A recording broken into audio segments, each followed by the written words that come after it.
बिस्मिल्लाहिर्रहमानिर्रहीम, अस्सलाम वालेकुम। मैं हूं मखदूम शहाबुद्दीन। 19 सितंबर 2025 जुम्मतुल मुबारक का बाबरकत दिन। कुछ अहम तरीन डेवलपमेंट्स। नाज़रीन किराम, पाकिस्तान और सऊदी अरब के दरमियान होने वाला दिफाई मुआहदा, इस मुआहदे के इतने घंटे गुजरने के बाद भी इस वक्त आलमी सतह पर सिर्फ एक ही चर्चा है और वो इस डिफेंस डील का चर्चा है, क्योंकि इसके असरात बहुत लॉन्ग टर्म होने जा रहे हैं और ये एक ऐसा पांसा है जो कि पलट चुका है। और ये इजराइल और भारत इन दोनों के लिए एक बहुत इंपॉर्टेंट मोमेंट है, यानी मिडिल ईस्ट और साउथ एशिया की पॉलिटिक्स बदल चुकी है। तो इस हवाले से एक जानिब तो अल जजीरा ने एक तहलका खेज रिपोर्ट जो है वो रात गए जारी की है। मैं उस रिपोर्ट के कुछ मदरजात आपके सामने रखूंगा। इसके साथ ही साथ मुआहदे के बाद सऊदिया में मौजूद पाकिस्तानियों के साथ क्या सलूक हो रहा है, इस हवाले से कुछ नाकाबिले यकीन वीडियोस हैं। 2 वीडियो क्लिप्स हैं जो मैं आपके सामने रखूंगा। I am receiving plenty of clips from Saudi Arabia, यानी कुछ ऐसे टेबल्स टर्न हुए हैं कि यकीन करना मुश्किल है कि ये मनाजिर भी हमने देखने थे। लेकिन इस वक्त सऊदी अरब के अंदर से हमें क्या विजुअल्स मिल रहे हैं उसे भी हम डिस्कस कर लेते हैं। लेकिन आगाज भारत के लिए बुरी खबरें जो हैं वो पूरी दुनिया से आ रही हैं। अमेरिका और अमेरिकी सदर ट्रंप इस वक्त भारत के ऊपर टैरिफ लगा चुका है। भारत अलबत्ता सरेंडर कर चुका है और ट्रंप शायद कोई रहम दिखाए, लेकिन ट्रंप उसके साथ मजीद भारत की गर्दन भी मरोड़ रहा है। फिर चीन के साथ भारत ने अपने ताल्लुकात ठीक करने की कोशिश की, वहां से माइनस हो गया। शी जिनपिंग ने वाजे कर दिया कि पाकिस्तान की जगह भारत लेने का सोच भी नहीं सकता, पाकिस्तान के साथ तो ताल्लुक ही और है, गल ही छड़ दो, शी जिनपिंग ने कह दिया। मोदी को रुस्वा करके एससीओ समिट के बाद वापस घर भेजा कि भाई तुमने ये परेड नहीं अटेंड कर सकते, पूरी दुनिया के लीडर्स करेंगे, 40 मुल्कों के सरबराह करेंगे, तुम नहीं करोगे, जाओ वापस। फिर अब अरब ममालिक जो हैं वो भारत से दूर हो चुके हैं। पाकिस्तान अपना मकाम जो है, जो पाकिस्तान का बनता था, जो पाकिस्तान डिजर्व करता था, वो मकाम पाकिस्तान अरब ममालिक में हासिल कर चुका है। अब अमेरिका ने एक और धचका पहुंचा दिया। ये खबर पहले मैं आपको दे रहा हूं, वैसे ये मेरे टॉपिक से रेलेवेंट नहीं है but it is very relevant. उससे पहले अगर आपने वीडियो लाइक नहीं की, लाइक जरूर करें, आपके लाइक्स और कमेंट्स बहुत इंपॉर्टेंट है। चैनल को सब्सक्राइब भी कर लें। अमेरिका ने भारत के लिए ईरान की चाबहार बंदरगाह पर पाबंदियों से इस्तिस्ना खत्म कर दिया है। भारतीय मीडिया के मुताबिक अमेरिका ने दीगर ममालिक के लिए भी चाबहार बंदरगाह पर पाबंदियों से इस्तिस्ना खत्म किया। अमेरिका ने भारत और कुछ ममालिक को ईरानी बंदरगाह पर काम जारी रखने के लिए 2018 से पाबंदियों से इस्तिस्ना दिया हुआ था। अमेरिका का पाबंदियों से इस्तिस्ना वापस लेने का फैसला 29 सितंबर से नाफिजुल अमल होगा। भारत चाबहार बंदरगाह के एक टर्मिनल की तामीर में शामिल भी था और रवां साल मई में भारत ने इस टर्मिनल को ऑपरेट करने के 10 साला मुआहिदे पर भी दस्तखत किए थे। यानी अप्रैल में ही भारत इस एक टर्मिनल को बना के उसे ऑपरेट करने के एग्रीमेंट पे साइन कर चुका है। लेकिन अब नाज़रीन किराम, जो अमेरिका है उसने कहा है कि इस पर जो पाबंदियां हैं अब आपके ऊपर इत्तलाक होगा। 29 सितंबर के बाद अगर आप चाबहार का पोर्ट यूज करेंगे तो आप पर सैंक्शंस लगेंगी और आपके ऊपर फिर मुआशी पाबंदियां जो हैं वो आपका बुरकस निकाल देंगी। अच्छा, भारत जो है वो इस चाबहार को बहुत स्ट्रेटेजिक तरीके से देखता रहा है और ईरान और अफगानिस्तान से तिजारत के लिए भी भारत ने इसे इस्तेमाल करना था, अफगानिस्तान में इन्फ्लुएंस के लिए भी, पाकिस्तान को भी माइनस करना था रीजन में।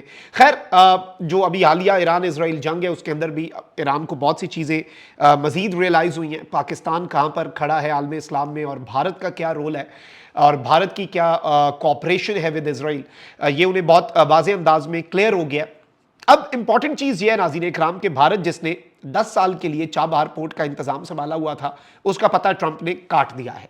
यानी भारत के लिए आगे कुआं पीछे खाइए, एक टर्मिनल बनाया, अभी ही हासिल किया चंद महीने पहले, 10 साल के लिए बनाया, अपने लिए इस्तेमाल नहीं कर पाएंगे। तो आप इन बेचारों की हालत जार यहां से समझ लें।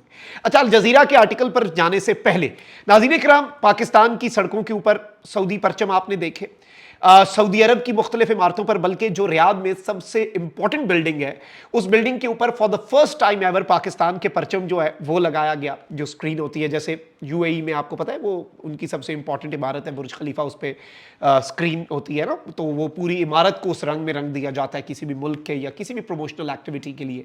तो अब इस वक्त सऊदी अरब के अंदर मुख्तलिफ मकामात पर पाकिस्तान के परचम है। तो 2 वीडियोज ऐसी हैं नाज़रीन इकराम जो वाजे करती हैं कि इस वक्त पाकिस्तान की कौम जो है उसकी जो इज्जत बढ़ी है ना, पाकिस्तान की कौम का जो मकाम मर्तबा बढ़ा है, आप जरा उसका अंदाजा लगाइएगा सऊदिया में जो इज्जत मिल रही है। मतलब नॉर्मली आपको पता है शॉपकीपर्स, आप हज उम्रे पे जाएं तो वो उनकी कोशिश होती है कि वो कुछ ना कुछ कमाएं। सीधी बात है, वो बेचारे भी कमाने बैठे हैं, बल्कि रेट ज़्यादा रखें, फिर बारगेनिंग होती है और इसी तरह उनका कारोबार चलता है। सड़क पे जो ठेला लगा के बैठे उसकी क्या इनकम होगी। लेकिन मोहब्बत और अकीदत का अब आप अंदाज़ा करें कि टेबल्स हैव बीन टर्न्ड। इस तरह के जज्बात वैसे मैंने आज़रबाईजान में देखे थे पाकिस्तान के लिए, क्योंकि वो दिलो जान से चाहने वाला हिसाब था ना, है। तो अब जरा आप ये क्लिप देखिएगा कि पाकिस्तानी खवातीन जब बताती हैं कि हम पाकिस्तान से हैं, तो एक अरब सेल्समैन उनके साथ क्या करता है। पाकिस्तान पाकिस्तान सऊदीया नंबर 1 यस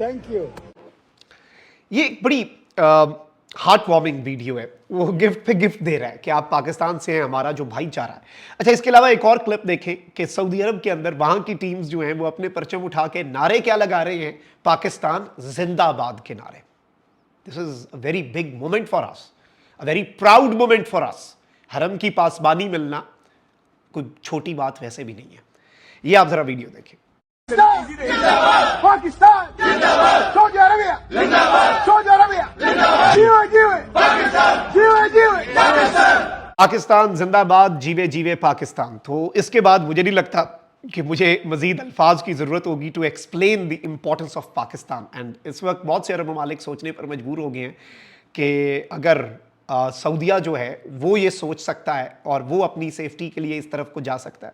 अच्छा, अब बाकी और बड़े रास्ते खुलेंगे, अभी ये तो आइस ब्रेकिंग हुई है।